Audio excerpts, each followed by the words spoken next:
আমি আমাকে যত বেশি ভালোবাসি তার চেয়েও আমাকে বেশি ভালোবাসে কে? আমার মাতা পিতা আমাকে যত ভালোবাসে তার চেয়েও আমাকে বেশি ভালোবাসে কে? আমার প্রিয়তমা স্ত্রী আমাকে যত বেশি ভালোবাসে তার চেয়েও আমাকে বেশি ভালোবাসে কে? মুবাশশিরাম বিরহমাতিল্লাহ, তিনি আল্লাহর রহমতের সুসংবাদ দেন।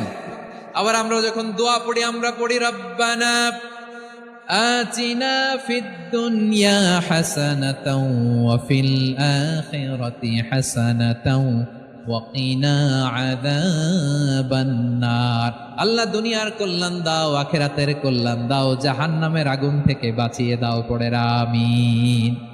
ওয়া কিনা আযাবান নার মানে কি? আল্লাহ তুমি আমাদেরকে বাঁচাও আগুনের শাস্তি থেকে। এটা বিশ্বনবীর সবচাইতে প্রিয় দোয়া ছিল। নবী যখন তাওয়াফ করতেন প্রতিটা তাওয়াফে তিনি এই দোয়াটা পড়তেন। রুকনে ইয়ামানি থেকে হাজরে আসওয়াদে যখন তিনি যেতেন এই দোয়াটা পড়তেন, রব্বানা আতিনা ফিদ দুনিয়া হাসানা ওয়া ফিল আখিরাতি হাসানা ওয়া কিনা আযাবান নার। আল্লাহ দুনিয়ার কল্যাণ দাও, আখিরাতের কল্যাণ দাও, আল্লাহ জাহান্নামের আগুনের শাস্তি থেকে তুমি আমাদেরকে বাঁচাও। আওয়াজ করে সবাই পড়ুন আমিন।